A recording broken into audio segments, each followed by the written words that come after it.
मित्रों, कृष्ण तो कृष्ण है।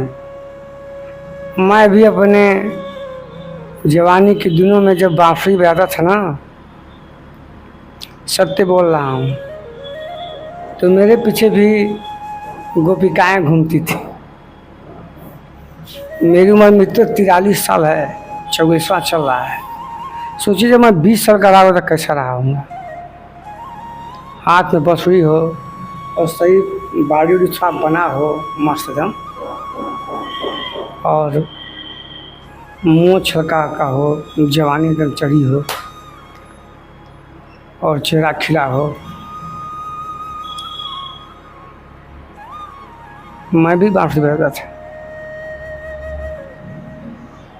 मैं भी भैंस चाहता था। मैं गैया तो नहीं कि मैं भैंस चाहता था। मैं कहता हूँ मैं कृष्ण को बहुत फॉलो किया हूँ।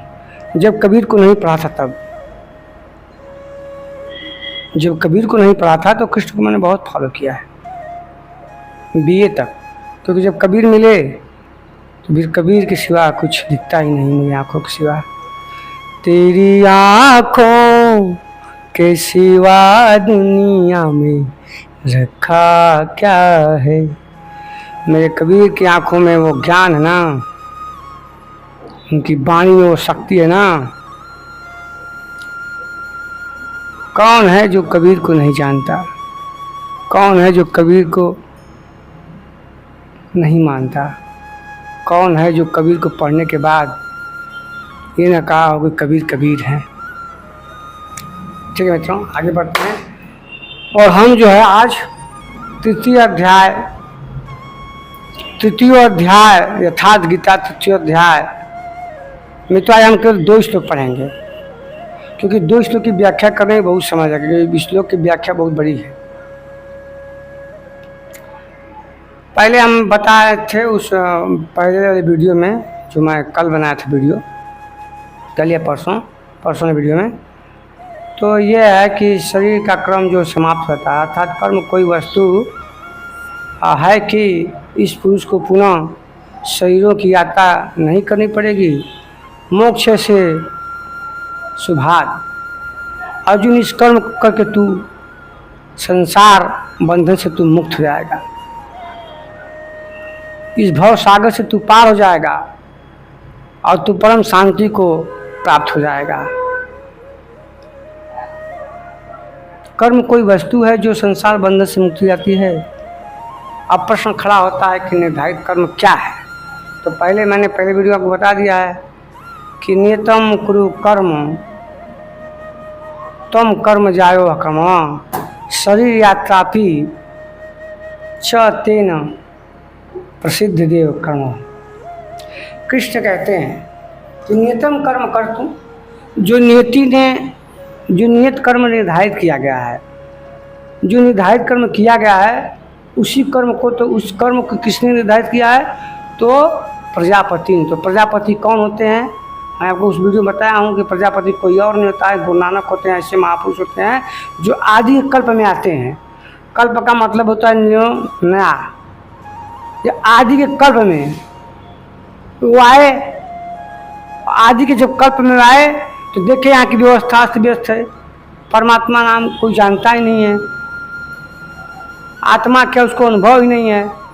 मैं कल्प की बात कर रहा हूँ। एक कल्प का मतलब होता है 4 युगों को मिला के कल्प होता है। मैं बता रहा हूँ 4 युगों को मिलाकर जब 4 युग जाते हैं, जैसे सतयुग, त्रेता, द्वापर, त्रेता, कलयुग सब मिला के तो एक कल्प होते हैं। ये जब ये तो उसको कल्प कहा जाता है। परंतु एक कल्प होता है कायाकल्पम, इस शरीर का कायाकल्पम मतलब नया करना। इससे कोई चीज़ पुरानी हो चुकी है, धूल गर्दा पड़ गया है, मोचा लग गया है, आपको साफ है ये इसका कायाकल्प हो गया, पेंट कर दी तो उसी तरह। ये शरीर तो पहले से अनादिकाल से है। इसमें जो आज जीव आत्मा है, ये आदि के पहले वो आए, कल्प से पहले, कल्प के आदि में जो आए। प्रजापति का मतलब मैं बता दिया हूँ पहले वीडियो में कि कोई और नहीं, कबीर, तुलसी, साईं जी महाराज, गुरु नानक, यीशु, यहोवा, ये सब क्या है? ये प्रजापति हैं। कृष्ण यही बात आगे बताएंगे। 4थे अध्याय बता रहा हूँ, मैं दिशा पढ़ रहा हूँ, तो यही हैं। ये 3रे अध्याय में बता देंगे। वो कल्प यही हैं और यही हैं वो प्रजापति। जो क्या करते हैं, यज्ञ की प्रक्रिया प्रारंभ करते हैं, यज्ञ की रचना करते हैं। वो बात समझ ना, यज्ञ की रचना क्या है? तो कर्म है। तो कैसा कर्म? तो निष्काम कर्म योग है, ज्ञान योग कर्म है, दो ठो कर्म है, ज्ञान योग कर्म और निष्काम कर्म योग, इसकी रचना करते हैं वो। इसी को कृष्ण यज्ञ कहते हैं और इसी को कर्म भी कहते हैं। और कृष्ण अर्जुन कहते हैं कि यही अर्जुन तो कर्म कर, क्योंकि ये तक कर्म करेगा तो कर्म बंधन से तू छूट जाएगा, हैं, तू शरीर के कर्म बंधन से छूट जाएगा और जो शांति मिलेगी। आगे बढ़ते हैं। तो प्रश्न खड़ा था, कर्म क्या है? मतलब ये प्रश्न खड़ा कर रहे हैं आगरान जी महाराज, कर्म क्या है? तो बताते हैं कृष्ण, यज्ञाथा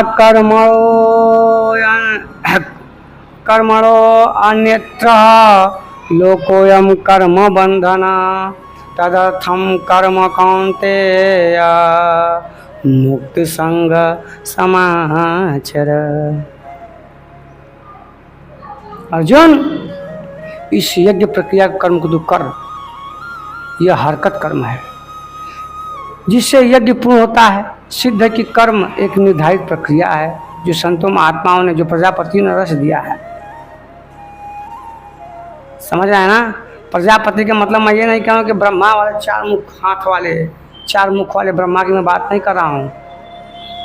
प्रजापति उसको कहता है जो परमात्मा के, जो लोग हैं, जो आप हैं, हम हैं, इसके मूल उद्गम स्थान को आप जान गए। तो आपका मूल उद्गम स्थान क्या है? क्या है? परमात्मा है ना, यह स्वयं आत्मा है। तो आत्मा भी तो उस परमात्मा का अंश ही है। तो उस मुद्गल जो उद्गम स्थान है उसको आप जान गए, उसका आपको भान हो गया, ज्ञान हो गया, विदित हो गया वो। और जब विदित हो जाएगा तो आप अपने, तब आपने कैसे उसको पाया? आपने उद्गम स्थान को कैसे पाया? आपने कौन से कर्म किए? यही कर्म जो कृष्ण बता रहे हैं, यज्ञ कर्म। ऐसे तो परमात्मा को पाने के बहुत सारे कर्म हैं, भक्ति मार्ग है, ज्ञान मार्ग है, प्रेम मार्ग है, निष्काम कर्म योग मार्ग है। बहुत सी विधियां संतों महात्माओं ने दी, रचनाएं की, और उन्होंने रचनाएं की तो उन्होंने दिया लोगों को। वही प्रजापति हैं, वही यज्ञ की रचना करते हैं। आज यज्ञ की रचना हुई तभी ना कबीर का अलगपन चल गया। यज्ञ की प्रक्रिया तैयार किए ना कबीर, रविदास ने रविदासी चला ना, सैन जी महाराज के सैन जी महाराज चला ना, भगवान बुद्ध का जो चला ना धर्म, महावीर का चला ना, यीशु का चला ना, यहोवा का चला ना यहूदियों के लिए, मोहम्मद साहब ने चला ना इस्लामों के लिए। तो यही संत, यही महात्मा जो होते हैं, यही यज्ञ की प्रक्रिया तैयार करते हैं। कृष्ण यही कहना चाहते हैं, मैं बता रहा हूँ मित्रों, कृष्ण यही करना कहते हैं कि वही कर्म कर जो निर्धारित कर्म है, जो प्रजापतियों ने रच दिया है आदि कल्प के आदि में। जिसको नहीं जानता था इस उद्गम स्थान को मनुष्य, लेकिन आदि कल्प में ऐसे प्रजापति हुए जो इन्होंने यज्ञ की रचना कर दी। यही तू कर।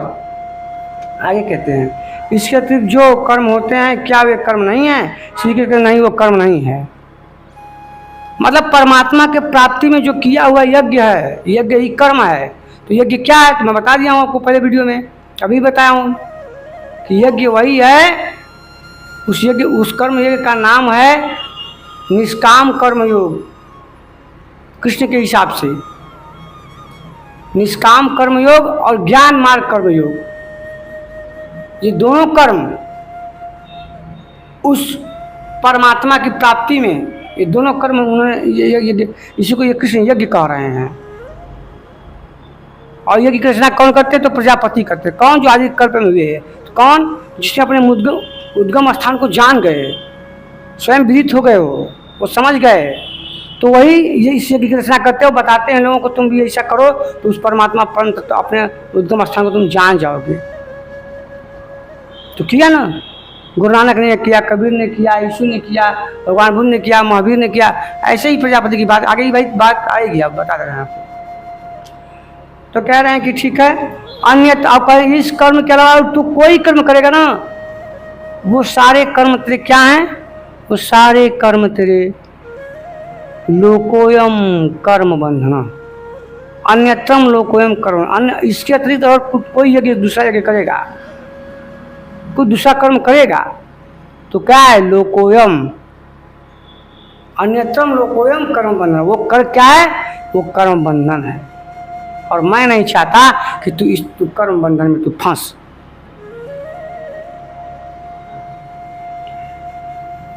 इस यज्ञ की प्रक्रिया में तो दुनिया में जो भी कुछ किया है वो सारा जगत जिसमें दिन रात व्यस्त है वह इसी लोक का बंधन है, न कि कर्म है। कर्म तो मोक्षे शुभाता, अशुभ अर्थात संसार के बंधन से छुटकारा दिलाने वाला है। ऐसा जो है किसने कहना चाहते हैं। मात्र यज्ञ की प्रक्रिया ही कर्म है, वह हरकत कर्म है जिससे यज्ञ पूरा होता है।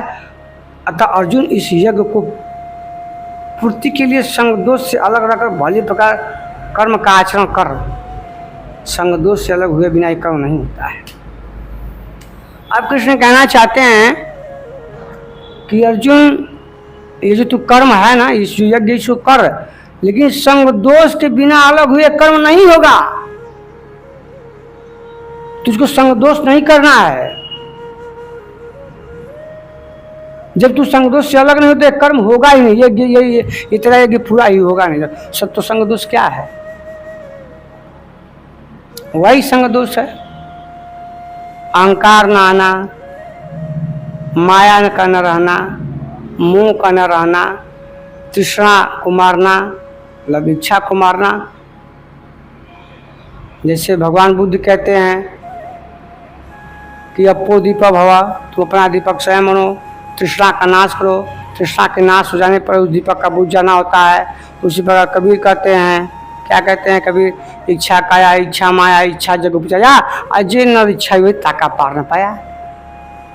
जिस नर ने, जिस मनुष्य ने अपनी इच्छा से ऊपर सोचने लगा, ऊपर चिंतन करने लगा, इच्छा कभी उसको चाह नहीं है, तो वही कर्म बंधन से छूट पाता है।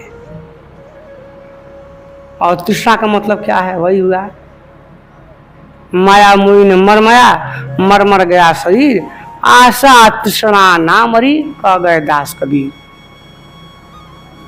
तो आशा तृष्णा ना मुई, मर मर गया शरीर। शरीर मर रहा है, अहंकार नहीं मर गया है।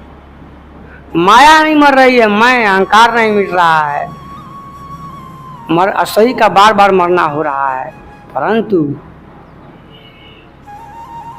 आशा तृष्णा नाम, आशा नहीं मर रही है, इच्छा नहीं मर रही है, तृष्णा नहीं मर रही है, चाह आ रही है। भगवान बुद्ध ने कहा, महावीर ने यही कहा, सबने यही कहा।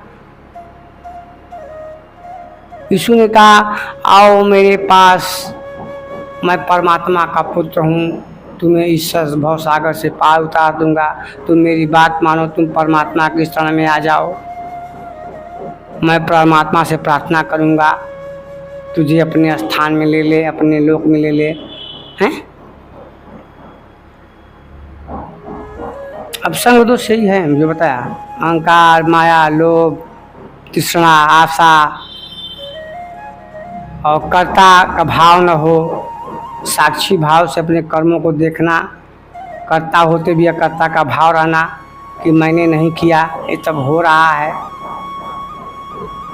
बात समझ रहे हैं? उदाहरण दे रहा हूँ।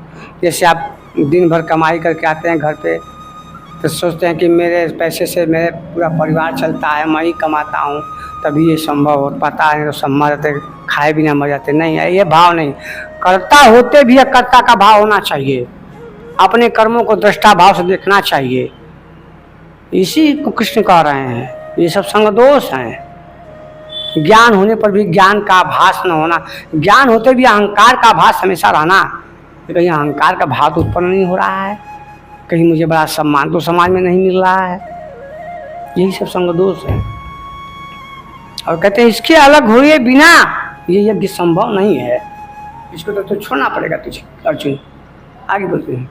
अब यहाँ पे कह रहे हैं गांधी महाराज प्रणाम, कह रहे हैं कि अब हम समझ गए हैं कि यज्ञ की प्रक्रिया कर्म है, किंतु यह पुनः एक नवीन प्रश्न खड़ा होता कि यज्ञ क्या है। मित्रों, मैंने एक फिल्म देखी थी बचपन में, अंदाज अपना अपना, सलमान खान और आमिर खान की मूवी थी वो। उसमें बोलते हैं कि ये तेजा तेजा क्या है, ये तेजा तेजा क्या है। फिर बाद में पता चलता कि तेजा ये हैं मतलब अंकल जी तेजा हैं। फिर कहते हैं, फिर मामला फल जाता है कि दोनों एक ही रूप होता है, मतलब एक ही जो चेहरा होता है दोनों का एक ही होता है। तो वो सब कहते हैं आमिर खान के ये तेजा तेजा ठीक है, वो अंकल कौन। तो यही बात यहाँ है कि सनातन मार्ग पे जाना है, कर्म करना है तो कौन कौन से कर्म करना है, तो निष्काम कर्म योग करना है और ज्ञान योग कर्म करना है, ये दोनों कर्म करने हैं। लेकिन अर्जुन कह रहा है कि जब आपको ज्ञान मार्ग ही अच्छा लग रहा है तो मुझे भयंकर कर्म क्यों लगा रहे हैं, मुझे हटाइए यहाँ से और मेरे जो अच्छा वो मार्ग बताइए। तो कृष्ण कहते हैं मैंने दोनों प्रकार के ज्ञान तेरी बुद्धि के लिए मैंने कह दिया है, जो तुझे अच्छा कि तू उसमें से चुनाव कर ले। तो कहता नहीं हमको पढ़ाइए मत, हमको आप मेरे गुरु हैं, सदगुरु हैं, मेरे मित्र हैं, मेरे साथी हैं, मेरे मित्रवा हैं, मेरे यार हैं, आप मेरे साथ ऐसा मत करिए। आप जो है ना आप ही निश्चय करके बताइए कौन सा कर्म, जब ज्ञान योग करता हूँ तो मुझे ज्ञान योग बताइए। तो कृष्ण कहना ज्ञान योग भी कर्म को त्यागने का मार्ग नहीं है अर्जुन। तू समझता है कि तू ज्ञान योग के मार्ग पर जाके साधु बन के भिक्षा मान के इन पापियों को नहीं मारेगा। द्रोणाचार्य कृपाचार्य आए, अश्वत्थामा है, ये सब जो दुशासन है और ये जो क्या नाम उसका है दुर्योधन, इसको तू नहीं मारेगा और तू इसको बच के तू इस युद्ध को छोड़ के तू चाहता कि मैं ज्ञान में कि मैं भिक्षा मांग के जो है कि साधु का भेज के मैं ज्ञान के मार्ग पर वो कर लूँ मैं। तो ये तो संभव नहीं है मेरे मित्र, मेरे पार्थ, मेरे गुणाकेश, ये कौनते संभव नहीं है। ये तेरा युद्ध है, युद्ध का परिणाम भी तेरा होगा और युद्ध का निर्णय भी तुझे ही लेना पड़ेगा। और तू चाहता कि निर्णय मैं लूं तो ये मुझसे नहीं होगा। क्यों? क्योंकि युद्ध तेरा है। लेकिन इतना जान ले इस युद्ध को तू कर, लेकिन निष्काम भाव से कर। तू ये मत समझ कि तेरे पत्नी का अपमान हुआ है, तो ये मत समझ कि द्रौपदी का अपमान हुआ है। इतने बड़े राजा की लड़की, अग्नि से पैदा हुई पुत्री और हस्तिनापुर की कुलवधू और इतने बड़े बड़े महापुरुष हैं, उनके सामने उसका वस्त्रों का चीर हो रहा है। सोचो आने वाली पीढ़ियां क्या कहेंगी हमको। और तू चाहता कि इन सबों को ये सब रहे यहाँ पे। जब ऐसा समाज ऐसे नारी का, इतने वरिष्ठ नारी का जो है अपमान कर सकते हैं, तो सोचो आने वाली पीढ़ियां जो होगी वो समाज क्या कहेगा, नारी का सम्मान कौन करेगा। इसलिए मैं कहता हूँ इन सबको मारो। जब इन सबको तुम मारोगे तो मैं धर्म की स्थापना करूंगा। यदा यदा धर्मस्य ग्लानिर्भवति भारत अभ्युत्थानम् धर्मस्य तदात्मानं सृजाम्यहम् परित्राणाय साधूनां विनाशाय च दुष्कृतां धर्म संस्थापनार्थं संभवामि युगे युगे। मैं धर्म की स्थापना करना चाहता हूँ और तू आज काल की भांति नपुंसक की भांति मेरे सामने खड़ा है और कह रहा कि मैं युद्ध नहीं करूंगा। तू इस युद्ध को कर क्योंकि मैं हूं तेरे साथ। मैं चाहता हूं कि युद्ध का श्रेय तुझे मिले, लेकिन कैसे युद्ध करेगा? निष्काम कर्म भाव से। जब तू निष्काम कर्म भाव से करेगा तू कर्मों में लिपायमान नहीं होगा, तू कर्म बंधन से तू मुक्त हो जाएगा। और जब तू मुक्त हो जाएगा तुझे शांति मिलेगी और शांति का सीधा मार्ग मैं। शांति का सीधा मार्ग मैं हूं और मैं यही चाहता हूं। तू सोचता है कि मैं ज्ञान मार्ग पे जाऊंगा, इन कर्मों को छोड़ दूं, तो तुझे कर्म वहां भी करना पड़ेगा। तुझे कर्म योग निष्काम कर्म भी कर्म करना पड़ेगा और ज्ञान योग भी कर्म पर। क्यों? क्योंकि ज्ञानी भी तो कर्म करते हैं, वो भी तो स्वयं के अंदर खोजते हैं जाके, या बाहर खोजेंगे या अंदर खोजेंगे।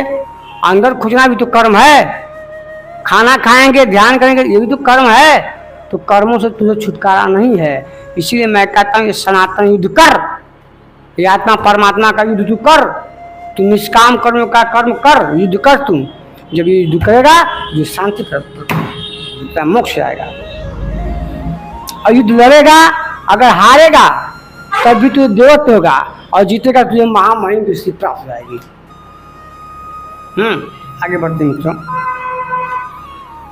कह रहे हैं कि किंतु पुनः नवीन प्रश्न, अच्छा इसके लिए पहले यज्ञ को न बताकर श्री कृष्ण ने यज्ञ कहाँ से आया, ये देता क्या है, उसकी विशेषता प्रकार डाला। चौथे अध्याय में जाकर स्पष्ट हो जाएगा, इसका निखरा हुआ रूप आपको मिलेगा। मैं तो मैं अभी बताया हूँ कि वो प्रजापति होते हैं, वो लोग जो ऐसे शांत महात्मा होते हैं। तो कैसे कहते हैं कि योगेश्वर श्री कृष्ण की शैली में स्पष्ट है कि जिस वस्तु का चित्रण करना है वे पहले उसकी विशेषता का चित्रण करते हैं,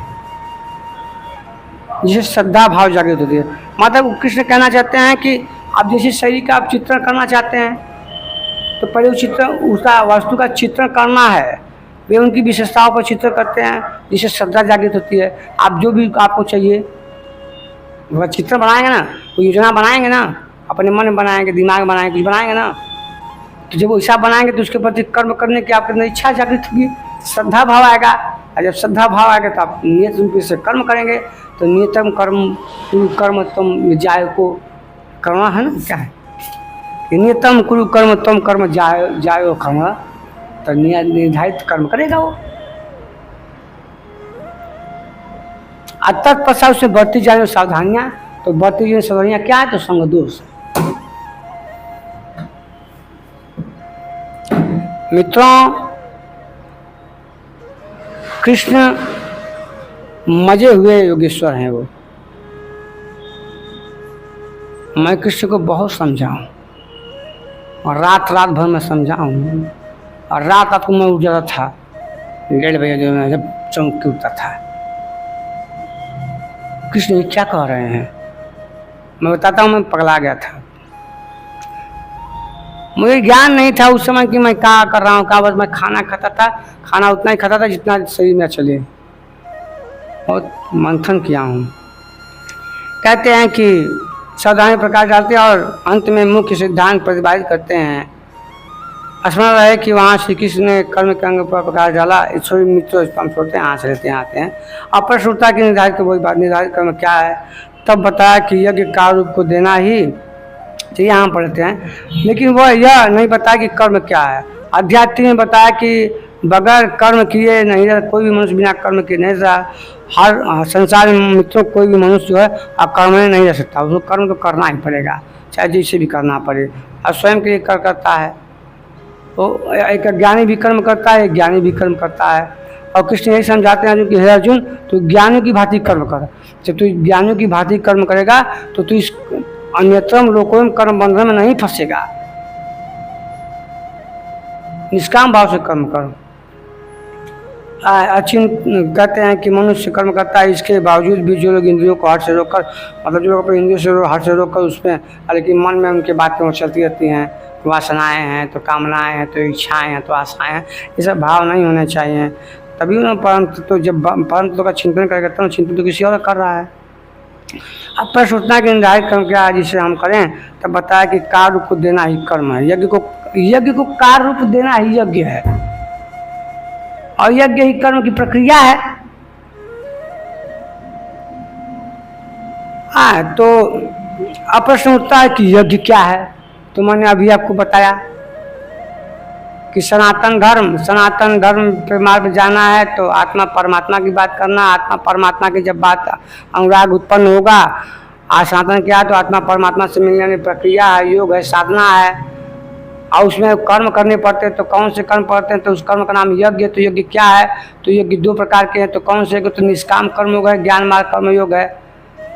फिर लास्ट फिर मैं तो यहाँ अरगानी महाराज करें कि अब यही बात, ये प्रश्न उठता है कि यज्ञ क्या है, तो मैं वही बोला कि अंकल कौन, ये तेजा ठीक है, यहाँ तो निष्काम कर्म, ज्ञान कर्म योग, फिर कर्म, फिर यज्ञ। तो यज्ञ कौन, यज्ञ क्या है, तो यज्ञ तो यही बात है कि ये तेजा क्या है, तो फिर अंकल कौन। मित्रों, गीता को समझना जैसे समझ लें आप, हर ज्ञानी अपने तरीके से समझता है। गीता पे अब तक 1000 टीकाएं लिखी गई इसमें, 1000। मेरे मन में भी आया था उस समय 2012 में कि मैं भी सत्यार्थ गीता लिखूंगा, लेकिन उससे पहले ही आ गई अरगानी महाराज की यथार्थ गीता। और मैं सत्यार्थ गीता मैं अपने डायरी में लिखा हूँ कि मैं इस पर किताब लिखूँगा। तब मेरी उम्र 30 साल रही होगी, समझो 12 की बात है, 12 साल हो गए, 30-31 साल रही होगी। तो मेरे एक भैया हैं, उनका नाम समीर सिंह एडवोकेट है। वो मना किए कि बाबू थोड़ा सा और ज्ञानी हो जाओ, थोड़ा सा और जानकारी ले लो, थोड़ा सा और अनुभव है, तब लिखना सत्यार्थ गीता।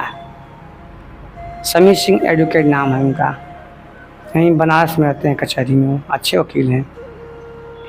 आगे बढ़ते हैं तो कहें कि भैया ठीक हो, निखरा हुआ रूप आपको चौथा अध्याय मिलेगा और कर्म की परिभाषा गीता को समझने कुंती है। मतलब अगर आपने निष्काम कर्म योग, ज्ञान योग, कर्म और कर्म यज्ञ की प्रक्रिया, सनातन धर्म, ये सब आप जान गए ना, ये मूल कुंजी है।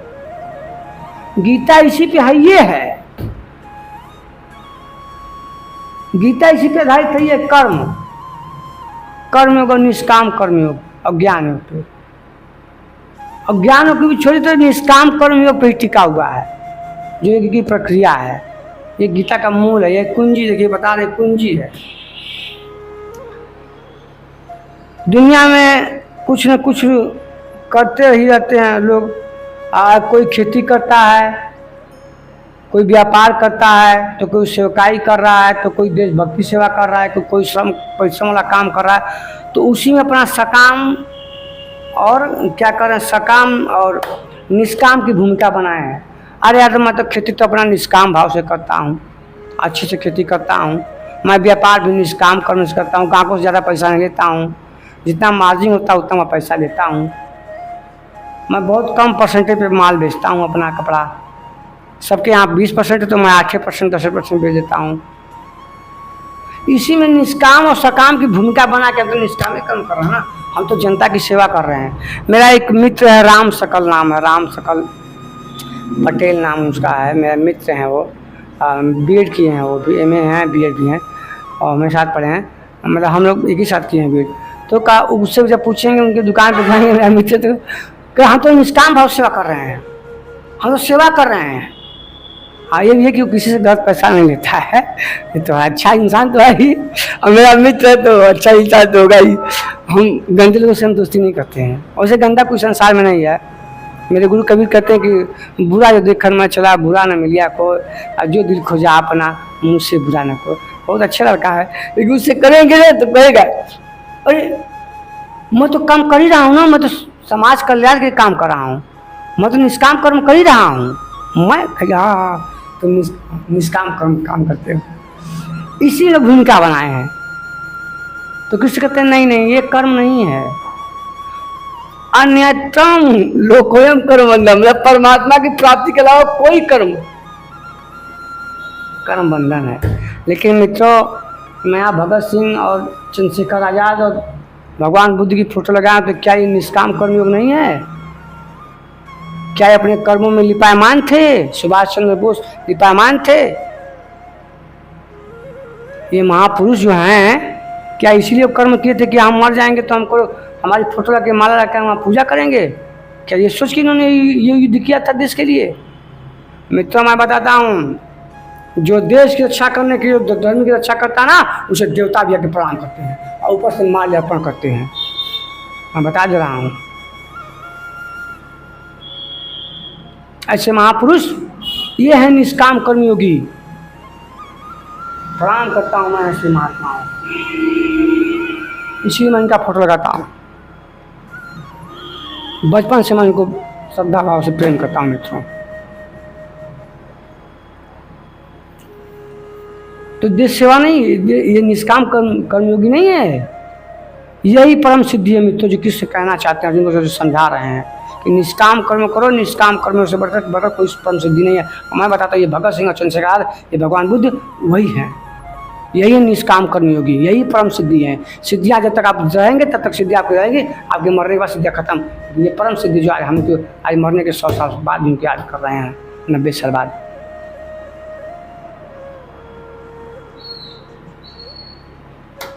तो आगे बढ़ते हैं, किसे कहते हैं? नहीं, अन्यतम लोग को कर्म बंधन, एक ही प्रक्रिया में सिवा जो कुछ भी किया था वो लोग संग्रह के लिए, हाँ, वो बंधनकारी कर्म है, न कि मोक्ष कर्म है।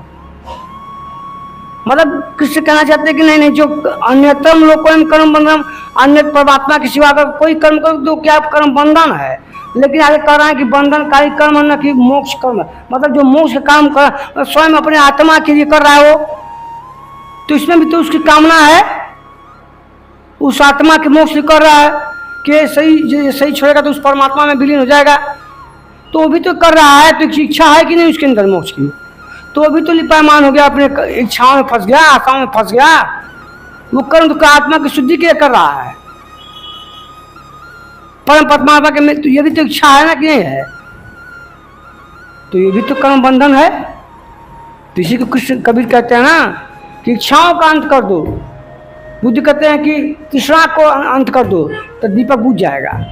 तो मतलब मोक्ष की इच्छा करना भी एक इच्छा है, नहीं चाहिए मुझे मोक्ष। राम बुलावा भेजिया दिया कबीरा रोय, और जो मजा इस संत जन में सो वैकुंठ न हो। अब मैं भी कहता हूँ, कौनो देवी देवता हमके बुलावा हम नहीं जाएंगे, हम तो यहीं आएंगे, यही वीडियो बनाएंगे, लोग समाज कल्याण का काम करेंगे, 2-4 लोग सुधर जाएंगे तो क्या दिक्कत है। आप सुधरे चाहे ना सुधरे, अच्छी बात कहना क्या बुरी बात है क्या।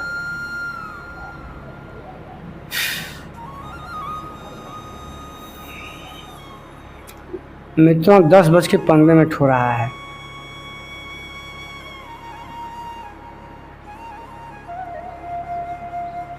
तो अब यज्ञ न बताकर यह पहले यह बताते कि यज्ञ आया कहाँ से।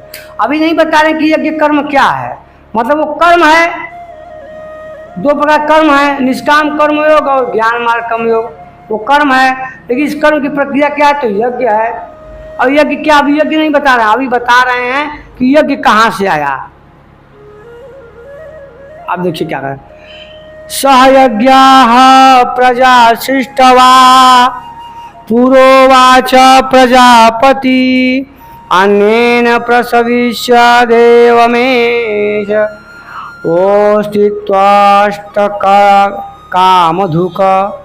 मतलब कृष्ण कहना है कि प्रजापति, देखिए मैं ये 10 मिनट पहले मैं बता रहा हूँ, प्रजापति ब्रह्मा ने कल्प के आदि में यज्ञ सहित प्रजा को रचकर कहा कि इस यज्ञ द्वारा वृद्धि को प्राप्त हो जाओ। यह यज्ञ तुम लोगों के लिए इष्ट काम दुख है, जिसमें अनिष्ट न हो और विनाश सहित इस संबंधी कामना की पूर्ति करेगा। अब कृष्ण कहना है कि आदि के कल्प में प्रजापति ने इस यज्ञ की रचना की। यज्ञ क्या, वही कर्म, कौन कर्म, तो यही निष्काम कर्म होगा, ज्ञान मार्ग कर्म योग।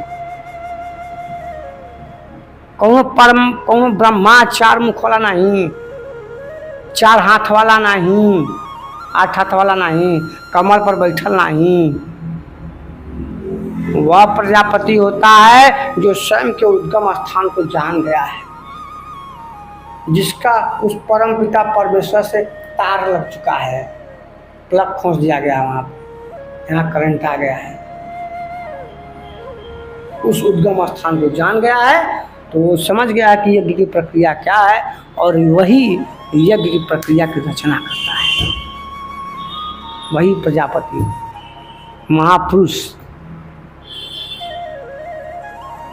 जैसे कबीर हो गए, रविदास हो गए, बुद्ध हो गए, महावीर हो गए, तो यीशु हो गए, ईसा मसीह हो गए, यहोवा हो गए, मोहम्मद साहब हो गए, सब क्या हैं, सब प्रजापति है ना। और रच दिया अपना यज्ञ, उस यज्ञ के आधार पर लोग चल रहे हैं। कोई कबीरपंथी है तो कोई बौद्ध धर्म है, तो कोई महावीर धर्म है, तो कोई इस्लाम धर्म है, तो कोई हिंदू धर्म, क्या है, सब रच दिए। अब समझो जो समझे। अब आगे कह रहे हैं कि अच्छा, तो प्रजापति रचकर ही इस यज्ञ की वृद्धि को प्राप्त हो, और यज्ञ तो यह यज्ञ तुम लोगों की इष्ट काम दुख, मतलब इष्ट कौन है, तो इष्ट परमात्मा है। तो काम दुख क्या है, तो कामनाएं हैं, तुम्हारे कामनाओं की पूर्ति करेगा, इसका नाश नहीं होता है। आज इस ऐसे यह अनिष्ट भी नहीं होता है, विनाश सहित भी है। यज्ञ सहित प्रजा को किसने रचा, प्रजापति ब्रह्मा ने।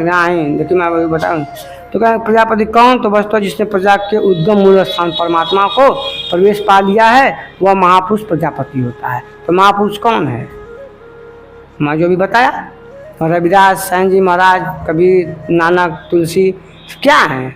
सब प्रजापति है ना है।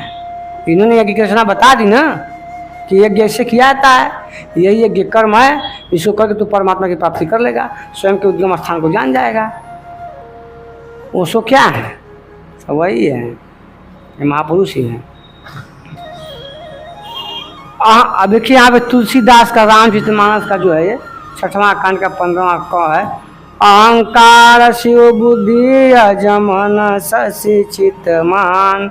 उस समय बुद्धि यंत्र मात्र होती है, मतलब परमात्मा ही उसमें आके बोलता है। जैसे मैंने कल वाले वीडियो में कहा कि जब मैं दिन ध्यान करता था, जब मेरी आत्मा चेतना जो है इतनी चित्त हो गई कि मुझे पता नहीं चल रहा था क्या, तो मेरे गुरु जी आई इलाहाबाद से, मुझे मारे ठोके, कभी शादी विवाह नहीं है, इतना ध्यान नहीं होगा, इतना गीता नहीं पढ़ना चाहिए, अभी शादी विवाह करना है, ठोके, तब से वो ध्यान मुझे आया नहीं फिर दोबारा। और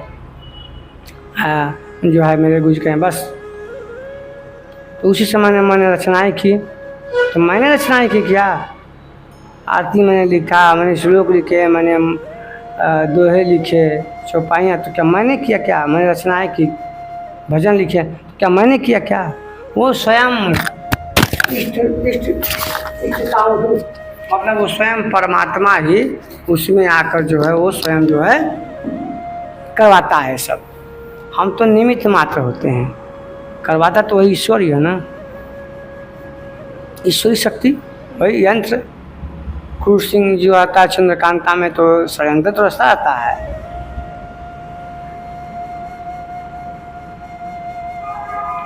तो ऐसा भजन की वास्तविक क्रिया प्रारंभ होने पर बुद्धि उत्तरोत्तर स्थान, मतलब जब भजन की प्रक्रिया जब प्रारंभ होती है तो क्या होती है कि वो बुद्धि ब्रह्म विद्या रहती है। जैसे आप उस आत्मा में जब चिंतन अध्ययन करने लगेंगे ना, जब करेंगे तो अभी क्या होगी, बुद्धि अच्छी जाएगी ना। अगर मन शांत होने लगेगा, आप अच्छे कर्म करने लगेंगे, तो क्या है, बुद्धि ब्रह्म विद्या हो जाएगी। वो आगे क्या कहते हैं, वही ब्रह्म बुद्धि विद्या क्या होगी, संयुक्त होने का वो ब्रह्म विद्या हो जाती है। मतलब ब्रह्म को विद्युत उसको ज्ञान होता है, जानने लगता है कि हाँ आत्मा नाम की कोई चीज़ है, ब्रह्म नाम की कोई चीज़ है। तो उस तरह से आचरण करने लगता है, उसके वाणी में भी मधुरता आती है, वो प्रेम से उसे बोलने लगता है। हर आत्मा हर मनुष्य को देखता है तो श्रद्धा भाव से देखता है, उसको नमस्कार करता है, प्रणाम करता है, क्योंकि जान गया है कि इसके अंदर भी वही है जो मेरे अंदर है, वो समझ गया है। तो क्या हो जाता है, तो ब्रह्म विद्ध हो जाता है। और कम सब विकारों का समन होने पर जो उसके अंदर विकार हैं, लोभ माया, धीरे सुधार होता है ना, सुधार, लोभ माया लालच से अपने इंद्रियों को संयम करना, अपने मन को संयम करना, अपने अंदर कर्ता का भाव होते नहीं कर्ता का भाव रहना, कर्ता होते भी कर्ता का भाव रहना, स्वयं दृष्टा भाव से देखना, साक्षी भाव से अपने कर्मों को देखना। और दिन भर के कर्मों में जितना वो काम कर रहा है, तो कौन से कर्म अच्छे कर रहे हैं, बुरे कर रहे हैं, उसका क्या समाज में क्या उसका जाएगा, उसका हर काम समाज उसका हर काम लोक संग्रह के लिए होता है। जो आत्मज्ञानी व्यक्ति होता है, जो स्वयं को जाना रहता है, जो स्वयं को चिंतन करता है, जो स्वयं का मनन करता है, अपने आत्मा में संतुष्ट होता है, तो वो बुद्धि स्थितप्रज्ञ होता है, वो ज्ञानी होता है। तो क्या करता है कि वो ऐसा कर्म करता है जो लोक संग्रह के लिए होता है। कृष्ण यही बताते हैं अर्जुन को कि हे अर्जुन, तुम जो कर्म करो लोक संग्रह के लिए करो, स्वयं के लिए कुछ भी मत करो। कृष्ण कहते हैं ना कि मैं तीनों कालों में ऐसा कुछ भी नहीं, तीनों लोकों में ऐसा कुछ नहीं है जिसे मैं प्राप्त करना चाहूँगा प्राप्त न कर सकूँ, लेकिन फिर भी मैं कर्म कर रहा हूँ। क्यों? क्योंकि अगर मैं ऐसा एक कर्म नहीं करूँगा तो समाज मुझे दृष्टांत मान के कर्मों का त्याग कर देगा, समाज नष्ट हो जाएगा, कोई कर्म करेगा ही नहीं। तो वही मैं बता रहा हूँ कि मैं कुछ सब कुछ करते हुए भी मैं नहीं मैं क्या कर रहा हूँ, मैं सब तीनों लोगों में मुझे कुछ भी प्राप्त करने लायक बचा नहीं, मैं चाहूँ तो प्राप्त कर लूँ, लेकिन मैं नहीं, फिर भी मैं कर्म कर रहा हूँ। क्यों? क्योंकि मैं समाज को लोक संग्रह के लिए मैं कर्म कर रहा हूँ कि लोग देखें मुझे। और मैं नहीं करूँगा, अगर मैं कर्मों में लिपायमान होऊंगा, मैं मोह के लिए कर्म करूँगा, तो लोग क्या करेंगे, कर्मों का त्याग कर देंगे मुझे दृष्टांत समझ के, और उसका कारण मैं ही ठहरा जाए, मतलब मैं ही ठहरा जाऊंगा। कृष्ण कहना चाहते हैं। लेकिन क्या कृष्ण ने लड़ाई नहीं किए क्या अपने लिए? हाँ, जब उनकी पत्नी ने कहा कि जाइए हमको आप पारिजात का पेड़ लेकर आइए, तो गए नहीं क्या इंद्र के पास? इंद्र से लड़ाई नहीं किया क्या? लेकर पारिजात लेकर आए, सत्यभामा को नहीं दिखे। और वो क्या करते थे? कृष्ण नहीं कराए क्या? वहाँ इंद्र से लड़ाई करके कहें इंद्र की पूजा करते हो, हमको क्या देता है इंद्र? हमको इंद्र कुछ नहीं देता है, चलो हमको वर्धन का तो नहीं अपने पत्थर पुजवाए का। मैं कृष्ण की बात कर रहा हूँ। यहाँ कह रहे हैं कि नहीं नहीं प्रजापति महापुरुष, उसमें कृष्ण छोटे थे, रहेंगे जितना छोटे रहेंगे 1500 साल के। कृष्ण नहीं किया क्या? उसमें छोटे, लेकिन जब उनका शादी होगा तो सत्यभामा के लिए युद्ध किया क्या? मैं उन्हीं कृष्ण की बात कर रहा हूँ। लेकिन उन्होंने ऐसा नहीं किया होगा, उन्होंने इसलिए किया होगा कि चलो भाई इसको अच्छा लगे, मेरी पत्नी को ऐसा ना हो। मतलब वो दूसरों के लिए करते थे, स्वयं के लिए नहीं करते थे। कृष्ण कृष्ण है। आगे बढ़ते हैं तो कह रहे हैं, देखिए कि समान होने पर ब्रह्म विद्या श्रेष्ठ है। ब्रह्म विद्या को क्रमशः विकारों का समान पर वो ब्रह्म विद्या में श्रेष्ठ होने पर ब्रह्म विद्या हो जाता है। जब उसकी ऐसी बुद्धि आती है, ऐसी चेतना आती है, ऐसा उसका मन होता है, तो क्या उसकी जो बुद्धि ऐसी होती है तो उसका ब्रह्म विद्या कहलाता है। कौन? जिसकी बुद्धि ब्रह्मविद्ध हो गई है, जो ब्रह्मविद्ध को जान गया, उसे आचरण कर रहा है और अपने विकारों का समन करते हुए ब्रह्मविद्ध हो जाता है। मतलब वो ब्रह्मा का ही वाक्य हो जाता है, मतलब स्वयं ब्रह्मा या किसी में बोलता है। ब्रह्मा का मतलब क्या? आत्मा। आत्मा का मतलब क्या? परमात्मा। परमात्मा का मतलब क्या? सनातन धर्म। सनातन धर्म का मतलब क्या? आत्मा से परमात्मा में मिलाने वाली योग क्रिया। ओम परमात्मा। समझ आया? हाँ, तो स्वयं क्या होता है? ब्रह्म विद्या उत्थान पर सूक्ष्म, मतलब उसकी जो बुद्धि सूक्ष्म और उत्तर, मतलब क्या करते हैं, अच्छा समूह से दिख रहे हैं, हाँ, सूक्ष्म और बुद्धि की अवस्था विकसित होती है तो वो ब्रह्म विद्या ज्ञान कहलाता है। और उस अवस्था में ब्रह्म विद्यता पुरुष दूसरों को भी, और उस अवस्था में जब इतना वो सब कुछ जान जाता तो उस अवस्था में क्या करता है वो ब्रह्म विद्यता पुरुष दूसरों को भी उत्थान मार्ग का, मतलब वो उसको उसी को अधिकार है। जो स्वयं चिंतन किया, जो स्वयं आत्मा का चिंतन किया, जो मंथन किया, जो ध्यान किया, जो साधना किया, जो परमात्मा को उद्गम स्थान को जानता है, उसी को दूसरे प्राणियों को ज्ञान करने का अधिकार है और किसी को नहीं है। अगर ऐसा कोई कर्म चोरी कर रहा है, बता दे रहा हूं।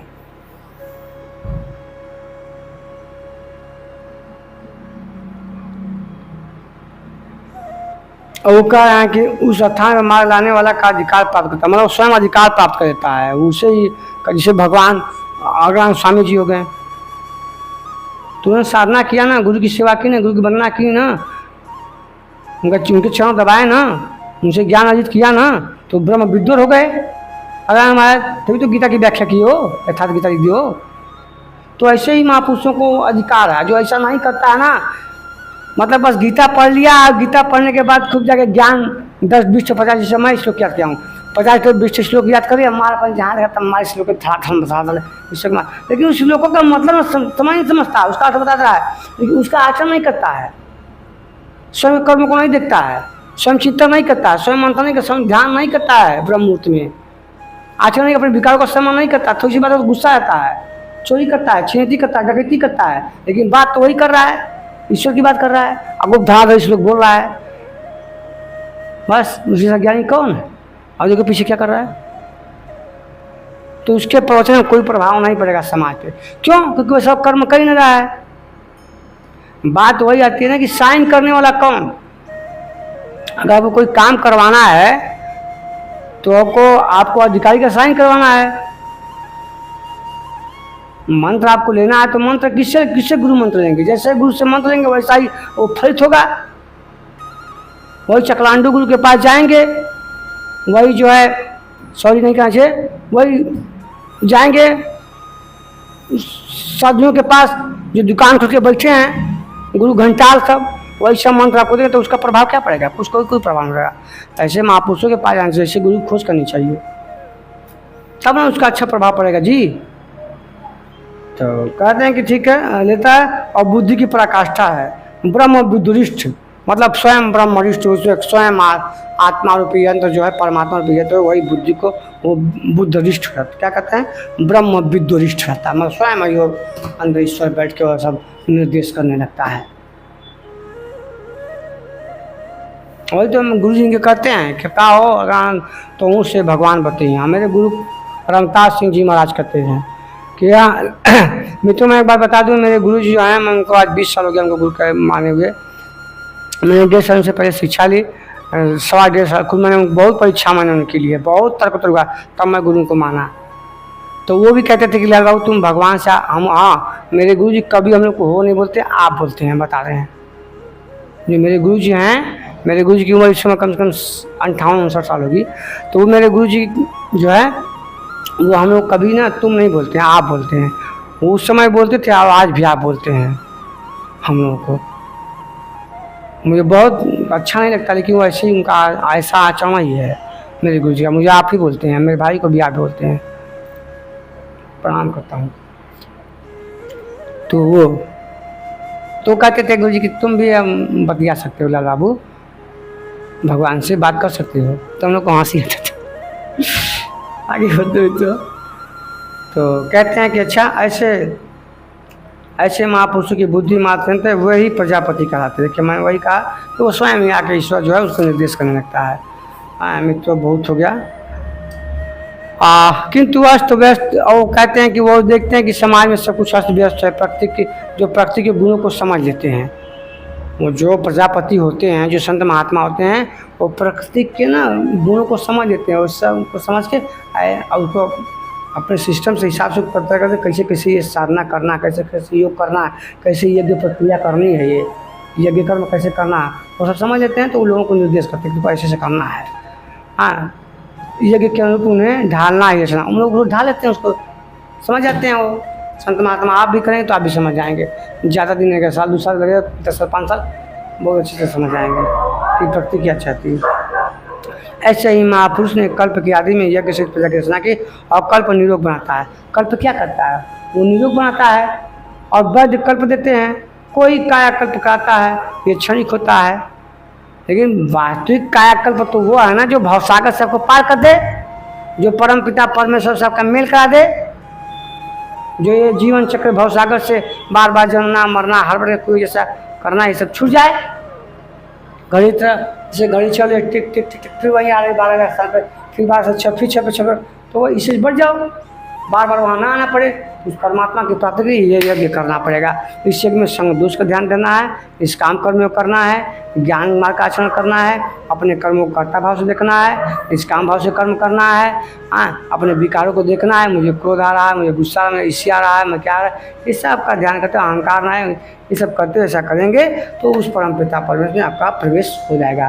धन्यवाद मित्रों, नमस्कार। आपका कल्याण हो, आपके माता पिता आप सभी लोग सब कुछ संपन्न हैं। जितने कष्ट हो हमको दीजिए, हम अपने गुरु जी को दे देंगे। ओम खुदाय नमः, ओम परमात्मा नमः। गुरु ब्रह्मा गुरु विष्णु गुरु महेश्वर, गुरु साक्षात ब्रह्म तस्मै श्री गुरु नमः। ओम प्रभु जी प्रभु जी प्रभु जी प्रभु